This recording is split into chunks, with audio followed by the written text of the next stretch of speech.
کتے کی دعا، سعادت حسن منٹو۔ آپ یقین نہیں کریں گے مگر یہ واقعہ جو میں آپ کو سنانے والا ہوں بالکل صحیح ہے۔ یہ کہہ کر شیخ صاحب نے بیڑی سلگائی، 2-3 زور کے کش لے کر اسے پھینک دیا اور اپنی داستان سنانا شروع کی۔ شیخ صاحب کے مزاج سے ہم واقف تھے، اس لیے ہم خاموشی سے سنتے رہے، درمیان میں ان کو کہیں بھی نہ ٹوکا۔ آپ نے واقعہ یوں بیان کرنا شروع کیا: گولڈی میرے پاس 15 برس سے تھا، جیسا کہ نام سے ظاہر ہے۔ اس کا رنگ سنہری مائل بھوسلا تھا، بہت ہی حسین کتا تھا۔ جب میں صبح اس کے ساتھ باغ کی سیر کو نکلتا تو لوگ اس کو دیکھنے کے لیے کھڑے ہو جاتے تھے۔ لارنس گارڈن کے باہر میں اسے کھڑا کر دیتا: گولڈی، کھڑے رہنا یہاں، میں ابھی آتا ہوں۔ یہ کہہ کر میں باغ کے اندر چلا جاتا۔ گھوم پھر کر آدھے گھنٹے کے بعد واپس آتا تو گولڈی وہیں اپنے لمبے لمبے کان لٹکائے کھڑا ہوتا۔ اسپینیل ذات کے کتے عام طور پر بڑے اطاعت گزار اور فرما بردار ہوتے ہیں، مگر میرے گولڈی میں یہ صفات بہت نمایاں تھیں۔ جب تک اس کو اپنے ہاتھ سے کھانا نہ دوں نہیں کھاتا تھا۔ دوست یاروں نے میرا مان توڑنے کے لیے لاکھوں جتن کیے، مگر گولڈی نے ان کے ہاتھ سے ایک دانہ تک نہ کھایا۔ ایک روز اتفاق کی بات ہے کہ میں لارنس کے باہر اسے چھوڑ کر اندر گیا تو ایک دوست مل گیا۔ گھومتے گھومتے کافی دیر ہو گئی۔ اس کے بعد وہ مجھے اپنی کوٹھی میں لے گیا۔ مجھے شطرنج کھیلنے کا مرض تھا۔ بازی شروع ہوئی تو میں دنیا مافیہا بھول گیا۔ کئی گھنٹے بیت گئے۔ دفتن مجھے گولڈی کا خیال آیا۔ بازی چھوڑ کر لارنس کے گیٹ کی طرف بھاگا۔ گولڈی وہیں اپنے لمبے لمبے کان لٹکائے کھڑا تھا۔ مجھے اس نے عجیب نظروں سے دیکھا، جیسے کہہ رہا ہے: دوست، تم نے آج اچھا سلوک کیا مجھ سے۔ میں بے حد نادم ہوا، چنانچہ آپ یقین جانیں میں نے شطرنج کھیلنا چھوڑ دی۔ معاف کیجیے گا، میں اصل واقعے کی طرف ابھی تک نہیں آیا۔ دراصل گولڈی کی بات شروع ہوئی تو میں چاہتا ہوں کہ اس کے متعلق مجھے جتنی باتیں یاد ہیں آپ کو سنا دوں۔ مجھے اس سے بے حد محبت تھی۔ میرے مجرد رہنے کا ایک باعث اس کی محبت بھی تھی۔ جب میں نے شادی نہ کرنے کا تہیہ کیا تو اس کو خصی کرا دیا۔ آپ شاید کہیں کہ میں نے ظلم کیا، لیکن میں سمجھتا ہوں محبت میں ہر چیز روا ہے۔ میں اس کی ذات کے سوا اور کسی کو وابستہ دیکھنا نہیں چاہتا تھا۔ کئی بار میں نے سوچا اگر میں مر گیا تو یہ اور کسی کے پاس چلا جائے گا، کچھ دیر میری موت کا اثر اس پر رہے گا، اس کے بعد مجھے بھول کر اپنے نئے آقا سے محبت کرنا شروع کر دے گا۔ جب میں یہ سوچتا تو مجھے بہت دکھ ہوتا، لیکن میں نے یہ تہیہ کر لیا تھا کہ اگر مجھے اپنی موت کی آمد کا پورا یقین ہو گیا تو میں گولڈی کو ہلاک کر دوں گا، آنکھیں بند کر کے اسے گولی کا نشانہ بنا دوں گا۔ گولڈی کبھی ایک لمحے کے لیے مجھ سے جدا نہیں ہوا تھا۔ رات کو ہمیشہ میرے ساتھ سوتا۔ میری تنہا زندگی میں وہ ایک روشنی تھی، میری بے حد پھیکی زندگی میں اس کا وجود ایک شیرینی تھا۔ اس سے میری غیر معمولی محبت دیکھ کر کئی دوست مذاق اڑاتے تھے: شیخ صاحب، گولڈی کتیا ہوتی تو آپ نے ضرور اس سے شادی کر لی ہوتی۔ ایسے ہی کئی اور فقرے کسے جاتے، لیکن میں مسکرا دیتا۔ گولڈی بڑا ذہین تھا۔ اس کے متعلق جب کوئی بات ہوتی تو فوراً اس کے کان کھڑے ہو جاتے تھے۔ میرے ہلکے سے ہلکے اشارے کو بھی وہ سمجھ لیتا تھا۔ میرے موڈ کے سارے اتار چڑھاؤ اسے معلوم ہوتے ہیں۔ اگر کسی وجہ سے رنجیدہ ہوتا تو وہ میرے ساتھ چغلیں شروع کر دیتا، مجھے خوش کرنے کے لیے ہر ممکن کوشش کرتا۔ ابھی اس نے ٹانگ اٹھا کر پیشاب کرنا نہیں سیکھا تھا، یعنی ابھی کمسن تھا کہ اس نے ایک برتن کو جو کہ خالی تھا تھوتنی بڑھا کر سونگھا۔ میں نے اسے جھڑکا تو دم دبا کر وہیں بیٹھ گیا۔ پہلے اس کے چہرے پر حیرت سی پیدا ہوئی تھی کہ یہ مجھ سے کیا ہو گیا۔ دیر تک گردن نیوڑائے بیٹھا رہا، جیسے ندامت کے سمندر میں غرق ہے۔ میں اٹھ کر اس کو گود میں لیا، پیارا، پچکارا۔ بڑی دیر کے بعد جا کر اس کی دم ہلی۔ مجھے بہت ترس آیا کہ میں نے خواہ اسے ڈانٹا کیوں، کہ اس روز رات کو غریب نے کھانے کو منہ نہ لگایا۔ وہ بڑا حساس کتا تھا۔ میں بہت بے پرواہ آدمی ہوں۔ میری غفلت سے اس کو ایک بار نمونیا ہو گیا۔ میرے اوسان خطا ہو گئے۔ ڈاکٹروں کے پاس دوڑا، علاج شروع ہوا، مگر اثر ندارد۔ متواتر 7 راتیں جاگتا رہا۔ اس کو بہت تکلیف تھی۔ سانس بڑی مشکل سے آتا تھا۔ جب سینے میں درد اٹھتا تو وہ میری طرف دیکھتا جیسے یہ کہہ رہا ہے: فکر کی کوئی بات نہیں، میں ٹھیک ہو جاؤں گا۔ کئی بار میں نے محسوس کیا کہ صرف میرے آرام کی خاطر اس نے یہ ظاہر کرنے کی کوشش کی ہے کہ اس کی تکلیف کچھ کم ہے۔ وہ آنکھیں میچ لیتا تاکہ میں تھوڑی دیر آنکھ لگا لوں، 8ویں روز خدا خدا کر کے اس کا بخار ہلکا ہوا اور آہستہ آہستہ اتر گیا۔ میں نے پیار سے اس کے سر پر ہاتھ پھیرا تو مجھے ایک تھکی تھکی سی مسکراہٹ اس کی آنکھوں میں تیرتی نظر آئی۔ نمونیا کے ظالم حملے کے بعد دیر تک اس کو نقاہت رہی، لیکن طاقتور دواؤں نے اسے ٹھیک ٹھاک کر دیا۔ ایک لمبی غیر حاضری کے بعد لوگوں نے مجھے اس کے ساتھ دیکھا تو طرح طرح کے سوال کرنے شروع کیے۔ عاشق و معشوق کہاں غائب تھے اتنے دنوں؟ آپس میں کہیں لڑائی تو نہیں ہو گئی تھی؟ کسی اور سے تو نظر نہیں لڑ گئی تھی گولڈی کی؟ میں خاموش رہا۔ گولڈی یہ باتیں سنتا تو ایک نظر میری طرف دیکھ کر خاموش ہو جاتا کہ بھونکنے دو کتوں کو۔ وہ مثل مشہور ہے، کند ہم جنس باہم جنس پرواز، کبوتر با کبوتر باز با باز۔ لیکن گولڈی کو اپنے ہم جنسوں سے کوئی دلچسپی نہیں تھی۔ اس کی دنیا صرف میری ذات تھی، اس سے باہر وہ کبھی نکلتا ہی نہیں تھا۔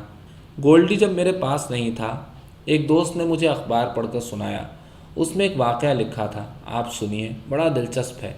امریکہ یا انگلستان مجھے یاد نہیں کہاں، ایک شخص کے پاس ایک کتا تھا، معلوم نہیں کس ذات کا۔ اس شخص کا آپریشن ہونا تھا، اس کو ہسپتال لے گئے تو کتا بھی ساتھ ہو لیا۔ اسٹریچر پر ڈال کر اس کو آپریشن روم میں لے جانے لگے تو کتے نے اندر جانا چاہا۔ مالک نے اس کو روکا اور کہا، باہر کھڑے رہو، میں ابھی آتا ہوں۔ کتا حکم سن کر باہر کھڑا ہو گیا۔ اندر مالک کا آپریشن ہوا جو ناکام ثابت ہوا۔ اس کی لاش دوسرے دروازے سے باہر نکال دی گئی۔ کتا 12 برس تک وہیں کھڑا اپنے مالک کا انتظار کرتا رہا۔ پیشاب پاخانے کے لیے کچھ وہاں سے ہٹتا، پھر وہیں کھڑا ہو جاتا۔ آخر ایک روز موٹر کی لپیٹ میں آ گیا اور بری طرح زخمی ہو گیا، مگر اس حالت میں بھی وہ خود کو گھسیٹتا ہوا وہاں پہنچا جہاں اس کے مالک نے اسے انتظار کرنے کے لیے کہا تھا۔ آخری سانس اس نے اسی جگہ لی۔ یہ بھی لکھا تھا کہ ہسپتال والوں نے اس کی لاش میں بھس بھر کے اس کو وہیں رکھ دیا ہے جیسے وہ اب بھی اپنے آقا کے انتظار میں کھڑا ہے۔ میں نے یہ داستان سنی تو مجھ پر کوئی خاص اثر نہ ہوا۔ اول تو مجھے اس کی صحت ہی کا یقین نہ آیا، لیکن جب گولڈی میرے پاس آیا اور مجھے اس کی صفات کا علم ہوا تو بہت برسوں کے بعد میں نے یہ داستان کئی دوستوں کو سنائی۔ سناتے وقت مجھ پر ایک رقت طاری ہو جاتی تھی اور میں سوچنے لگتا تھا میرے گولڈی سے بھی کوئی ایسا کارنامہ وابستہ ہونا چاہیے۔ گولڈی معمولی ہستی نہیں ہے۔ گولڈی بہت متین اور سنجیدہ تھا۔ بچپن میں اس نے تھوڑی شرارتیں کی، مگر جب اس نے دیکھا کہ مجھے پسند نہیں تو ان کو ترک کر دیا۔ آہستہ آہستہ سنجیدگی اختیار کر لی جو تا دم مرگ قائم رہی۔ میں نے تا دم مرگ کہا ہے تو میری آنکھوں میں آنسو آ گئے ہیں۔ شیخ صاحب رک گئے، ان کی آنکھیں نمالود ہو گئی تھیں۔ ہم خاموش رہے۔ تھوڑے عرصے کے بعد انہوں نے رومال نکال کر اپنے آنسو پوچھے اور کہنا شروع کیا، یہی میری زیادتی ہے کہ میں زندہ ہوں، لیکن شاید اس لیے زندہ ہوں کہ انسان ہوں۔ مر جاتا تو شاید گولڈی کی توہین ہوتی۔ جب وہ مرا تو رو رو کر میرا برا حال تھا، لیکن وہ مرا نہیں تھا، میں نے اس کو مروا دیا تھا۔ اس لیے نہیں کہ مجھے اپنی موت کی آمد کا یقین ہو گیا تھا، وہ پاگل ہو گیا تھا۔ ایسا پاگل نہیں جیسا کہ عام پاگل کتے ہوتے ہیں۔ اس کے مرض کا کچھ پتہ ہی نہیں چلتا تھا۔ اس کو سخت تکلیف تھی، جانکنی کا سا عالم اس پر طاری تھا۔ ڈاکٹروں نے کہا اس کا واحد علاج یہی ہے کہ اس کو مروا دو۔ میں نے پہلے سوچا نہیں، لیکن وہ جس اذیت میں گرفتار تھا مجھ سے دیکھی نہیں جاتی تھی۔ میں مان گیا۔ وہ اسے ایک کمرے میں لے گئے جہاں برقی جھٹکا پہنچا کر ہلاک کرنے والی مشین تھی۔ میں ابھی اپنے نحیف دماغ میں اچھی طرح کچھ سوچ بھی نہ سکا تھا کہ وہ اس کی لاش لے آئے، میرے گولڈی کی لاش۔ جب میں نے اسے اپنے بازوؤں میں اٹھایا تو میرے آنسو ٹپ ٹپ اس کے سنہرے بالوں پر گرنے لگے جو پہلے کبھی گرد آلود نہیں ہوئے تھے۔ ٹانگے میں اسے گھر لایا، دیر تک اس کو دیکھا کیا۔ 15 سال کی رفاقت کی لاش میرے بستر پر پڑی تھی۔ قربانی کا مجسمہ ٹوٹ گیا تھا۔ میں نے اس کو نہلایا، کفن پہنایا۔ بہت دیر تک سوچتا رہا کہ اب کیا کروں، زمین میں دفن کروں یا جلا دوں۔ زمین میں دفن کرتا تو اس کی موت کا ایک نشان رہ جاتا۔ یہ مجھے پسند نہیں تھا، معلوم نہیں کیوں۔ یہ بھی معلوم نہیں کہ میں نے کیوں اس کو غرق دریا کرنا چاہا۔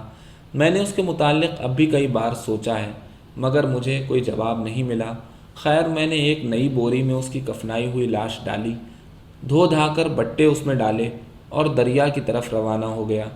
جب بیڑی دریا کے درمیان میں پہنچی اور میں نے بوری کی طرف دیکھا تو گولڈی سے 15 برس کی رفاقت و محبت ایک بہت ہی تیز تلخی بن کر میرے حلق میں اٹک گئی۔ میں نے اب زیادہ دیر کرنا مناسب نہ سمجھا، کانپتے ہوئے ہاتھوں سے بوری اٹھائی اور دریا میں پھینک دی۔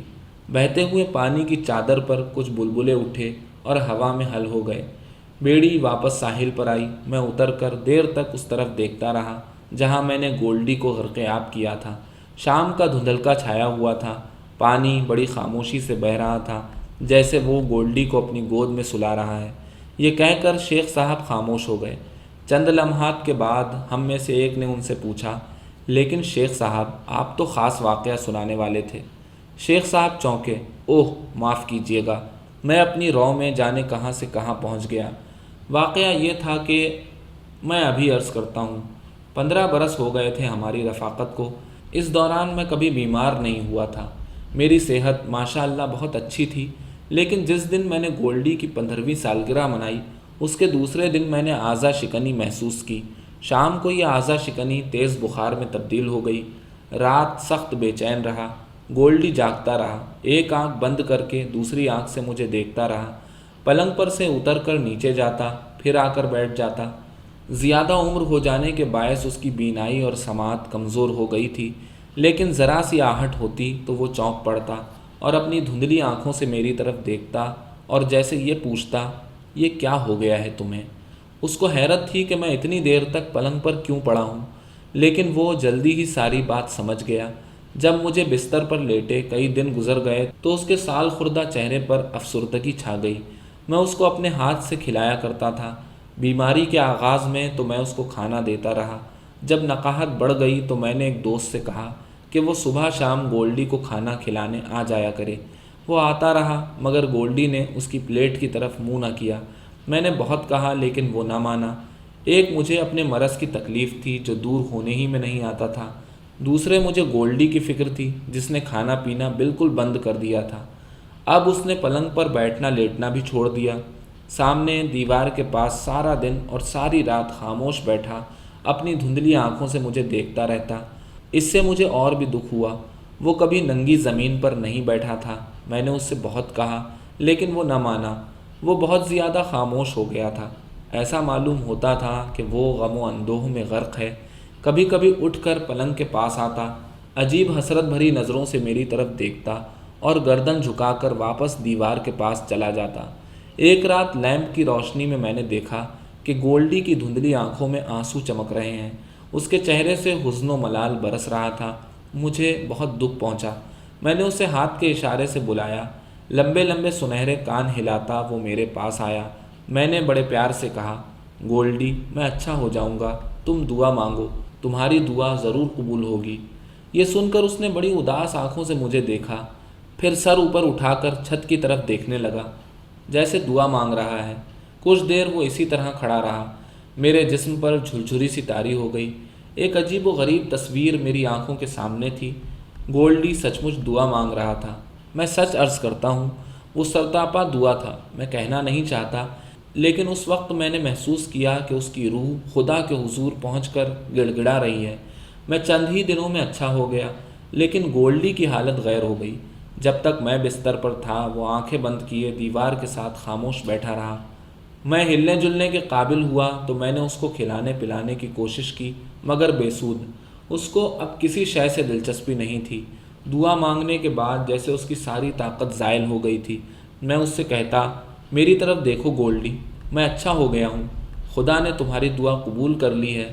لیکن وہ آنکھیں نہ کھولتا۔ میں نے 2-3 دفعہ ڈاکٹر بلایا، اس نے انجیکشن لگائے پر کچھ نہ ہوا۔ ایک دن میں ڈاکٹر لے کر آیا تو اس کا دماغ چل چکا تھا۔ میں اٹھا کر اسے بڑے ڈاکٹر کے پاس لے گیا اور اس کو برقی ضرب سے ہلاک کرا دیا۔ مجھے معلوم نہیں بابر اور ہمایوں والا قصہ کہاں تک صحیح ہے، لیکن یہ واقعہ حرف بحرف درست ہے۔